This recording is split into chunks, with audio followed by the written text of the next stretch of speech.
You bend down to tie your shoe. You hesitate for a fraction of a second. Just a tiny pause. Right, exactly. Yeah. You don't feel any pain, but you instinctively shift your weight a little more to the left. Or maybe you adjust the angle of your knee. Yeah. That tiny, like completely invisible adjustment. That is the exact moment your body starts lying to you. And the lie is so incredibly seamless, so elegantly designed that you simply finish tying the shoe and go about your day. Totally oblivious. Completely oblivious to the fact that your fundamental biomechanics just shifted. Which is wild. So today's deep dive is all about decoding that lie. We are looking at a framework developed by the Finch Q team, and it's called the silent threshold, how movement changes before it hurts. It's a really fascinating piece of work. It really is. And our mission today is to figure out why our nervous systems trick us into thinking that injuries or physical limitations just, happen out of nowhere. Right, that myth of the sudden injury. Exactly.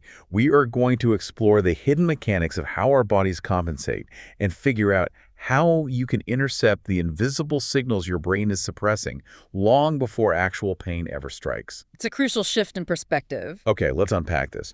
Because the foundational premise here completely dismantles how we categorize getting hurt in the first place. Oh, absolutely. I mean, we treat pain as a starting line. You wake up with a stiff lower back, you can't stand up straight, and you assume, well, my back just broke today. Today is the day it went wrong. Which is just a fundamental misunderstanding of human physiology. Really? Yeah. Pain is not a beginning. It is a threshold. Oh, wow. The biological failure didn't happen overnight. It has been quietly accumulating over a really long period of time.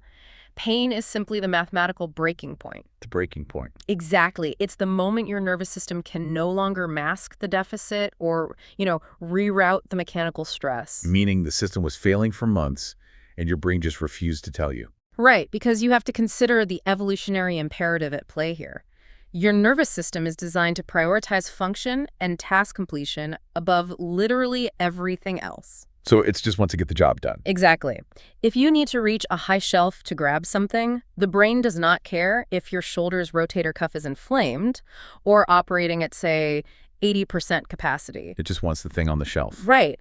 It will simply alter the motor program, it recruits the upper trapezius, it shifts the scapula, and it forces the arm upward. And the task is completed. The task is completed. In the hierarchy of your survival, mechanical accuracy and efficiency are immediately sacrificed for completion. Man, it sounds like the brain is a frantic project manager. Oh, I like that. Yeah, imagine a manager who only cares that the final project gets delivered to the client by Friday at 5 p.m. Right. That delivery is the function. The manager completely ignores the fact that the team hasn't slept, the servers are crashing, and they are literally using duct tape and paper clips to hold the whole presentation together. And that would be the compensation. Exactly. That is the compensation. And it works. Yeah. Right? The client gets the project. You manage to reach the top shelf. Everything looks totally fine on the surface. Well, until the duct tape snaps.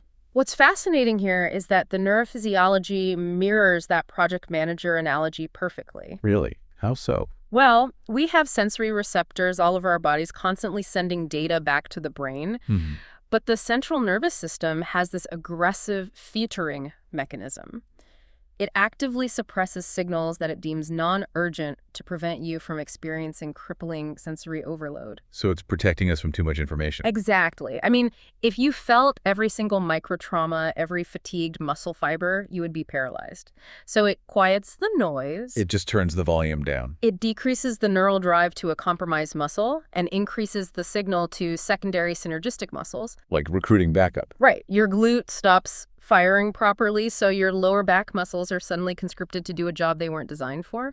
The project manager doesn't tell the CEO about the paper clips because the CEO, your conscious mind, just needs to focus on walking down the street. Which forces those secondary muscles to work overtime. Yeah. Just quietly absorbing stress that were never meant to handle in the first place. Precisely. But wait. If my nervous system is running this massive cover-up operation, like recruiting muscular duct tape all over my body, Yeah. how does it manage to hide this physical decline from me for years?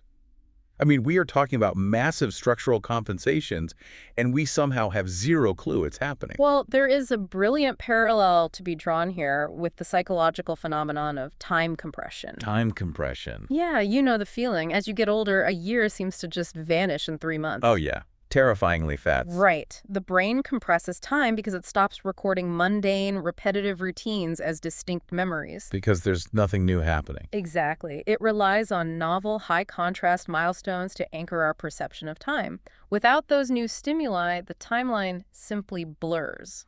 And so, the exact same mechanism of habituation is happening in our muscles and joints. You got it. The body enters a remarkably similar silent phase. The silent phase. Let's say the effort required for you to stand up from a chair increases by a fraction of a percent every month. Okay. Or your gait becomes slightly more asymmetrical to protect a deteriorating piece of cartilage in your knee. But I don't feel it. Right, because there are no sharp milestones. There's no acute stabbing pain. So the brain normalizes the new baseline. It just accepts it as the new normal. Yes, it doesn't log the gradual loss of range of motion. It blurs the physical timeline just as effectively as it blurs the chronological one. Wow.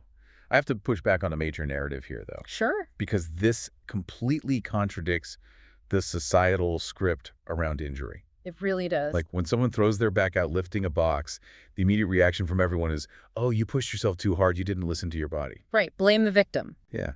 But based on this mechanism of habituation and signal suppression, is that actually unfair? Are we really just not being told? It is a profoundly flawed accusation. Really? So we aren't to blame? No, the idea that people simply ignore their bodies represents a complete misunderstanding of the silent phase. You are not ignoring anything. The body is just hiding it. The body is adapting and shifting in the background, intentionally keeping your conscious mind out of the loop. Because it thinks it's helping. Exactly. The signals simply are not loud enough to breach the threshold of conscious awareness until the compensatory structures themselves fail. The real danger, then, is equating feeling fine with functioning perfectly. Like, we assume an absence of pain means an absence of change. Which is an incredibly dangerous metric for physical health. Yeah, I could see that now. Because during the silent phase, long before you feel an ache, the fundamental quality of your movement is degrading. How so? Well, healthy human movement is highly variable. A healthy joint has dozens of micro-trajectories it can take to accomplish a task. It has options. Exactly. But as a joint degrades, the nervous system locks it into a very rigid, specific pathway to protect it. So you lose those options. You lose that variability. The movement narrows, the underlying effort quietly spikes, but the conscious mind is completely insulated from the data. Okay, but if my brain is pulling off this massive cover-up, my first instinct is just to try harder to see through it. Try to beat the system. Yeah. If I know the filter is there, can't I just force myself to be hyper-aware of my movements?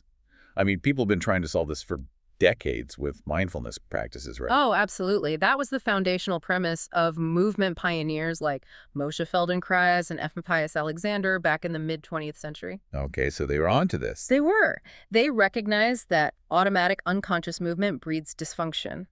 So they developed highly specific techniques to forcibly slow down movement. Like moving in slow motion. Kind of, yeah. Slowing down and introducing deliberate, strange variation. Why strange variations? Because by moving a joint through a novel, hyper-slow articulation, you force the nervous system to pay attention to a pathway it had previously filtered out. Ah, I see. You're basically tricking the brain into treating a mundane movement as a novel milestone again. Exactly. Bringing that hidden tension out of the shadows. It brings certain gross compensations into the conscious light, yes.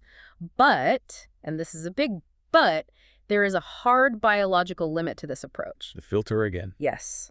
Awareness is fundamentally constrained by what the nervous system actually allows to reach the cortex. It's still running the show. The filter is always running. The reticular activating system in your brainstem is literally designed to filter out the static of your internal environment so you can engage with the external world. Right, so we could survive out there. Exactly. Even with decades of intense somatic training, your nervous system's core programming remains intact. It won't let you see everything. It will always prioritize outward attention and task execution over internal diagnostics. Here's where it gets really interesting to me.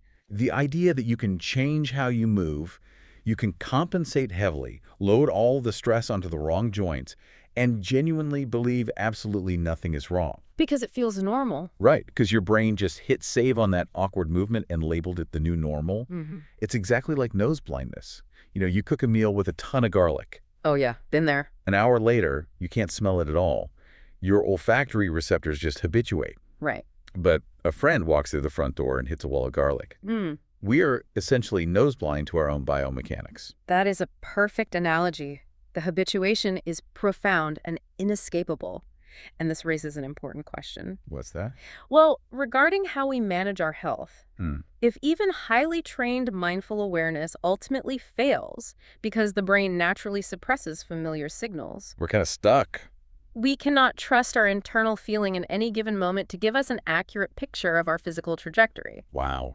Relying on moment-to-moment sensation is a biological trap. Okay, but that completely breaks the golden rule of wellness. I mean, listen to your body is the advice we get for literally everything. It is everywhere. But if the body is an unreliable narrator and moment-to-moment awareness is essentially a dead end, we are flying blind until we crash into the pain threshold. We are. So what is the actual solution here? How do we bypass a brain that is actively lying to us to keep us moving? We have to stop looking at individual moments and start looking at macro patterns. Macro patterns. Yes, you cannot trust Tuesday's sensation. You have to track the trajectory over months. Because a physical change that is far too small to feel in a single day becomes mathematically glaring when mapped over 50 days. Exactly. Think about the sheer volume of biomechanical data you generate. That's a lot. Thousands of steps, endless positional shifts, micro adjustments in your posture. Every single day. Right. A 1% decrease in your left hip's range of motion today is entirely invisible to your conscious mind. You'd never notice. But a 1% decrease week over week forms a definitive vector. It establishes a direction. It's like scrolling through photos on your phone. Oh, definitely. You look at a picture of yourself from yesterday and then a picture from today. Identical. Right. You can't see any aging or changes because you are too close to the data, but jump from today's photo to one taken 5 years ago, and the change is jarring. It hits you all at once. Yeah. We stop seeing gradual change in ourselves when we are trapped in the daily timeline. And overcoming that limitation is the entire purpose of a system like FinchQ. To step back and look at the photos. Exactly. The goal is to step back and look at the 5-year photos, biomechanically speaking. Got it. It is not designed to be a louder alarm bell that interrupts your day to say, hey, your left knee just took an extra load on that last step. Oh man, that would just annoy the project manager in my brain. Right. It would cause that exact sensory overload the brain is trying to avoid in the first place. It would be exhausting. Instead, it acts as an objective, silent observer that isn't burdened by the brain's time compression. It just watches the trends. Exactly. By continuously measuring those subtle metrics, the creeping increase in physical effort, the narrowing of movement variability, the slow shifts in left-right asymmetry. The things we're nose-blind to. Yes, it reveals the long-term direction. It maps the silent phase without triggering the nervous system's defenses. So what does this all mean for you listening? It means outsourcing the detection. Absolutely. It is mathematically impossible for your conscious mind to synthesize a month's worth of movement data. We have to rely on an external lens to aggregate that information. Because our internal software is hard-coded for survival, not long-term diagnostics. Exactly. If we connect this to the bigger picture, it represents a massive shift from reaction to observation. From waiting for it to break to watching it bend. Beautifully said. The traditional model of physical health is inherently reactive. You wait for the joint to hit the threshold of pain, the compensatory duct tape snaps, and then you react with rehabilitation or surgery. Which is so frustrating. But by making these long-term macro patterns visible, what normally feels like a sudden injury is finally understood as a slow-motion event that was unfolding all along. And if you can see the slow-motion event, you can actually intercept it. You can. You can change the trajectory before the duct tape snaps. Yeah. You don't have to hit the threshold of pain to know that your structural baseline is shifted. It completely removes the mystery from physical decline. It removes the mystery, Yeah. and it establishes objective truth in a biological system that is otherwise designed to deceive you for your own immediate convenience. It takes the guilt out of it too, you know? It really does. You didn't ignore your body just didn't tell you. But the pattern never lies. It's all right there in the data.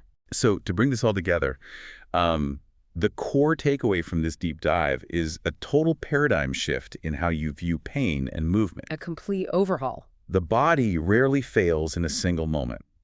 The next time you or someone you know experiences a sudden thrown back or a tweaked shoulder while just reaching for a mug. Think about the buildup. Right. Remember that it wasn't sudden at all. It was just the cumulative result of a silent phase. It was simply the moment the volume finally got too loud for the brain's project manager to ignore. Which leaves us with a rather profound implication to consider. Oh, what's that? Well, we've spent this time dissecting how incredibly efficient the nervous system is at masking gradual physical decline just to keep us hitting our daily goals. Oh, right, the physical duct tape. We have to wonder, if the brain is this masterful at hiding physical compensation, how much of our gradual mental or emotional stress is also being quietly rerouted? Oh, wow. How much is being suppressed and duct taped together by the brain right now, just waiting to cross a silent threshold of its own? Oof.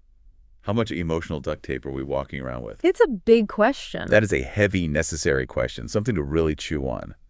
Well, thank you so much for joining us on this deep dive. My pleasure. Keep questioning those invisible patterns in your own life. Look out for the macro trends, and the next time you hesitate for a split second before tying your shoe, pay attention. We'll catch you next time.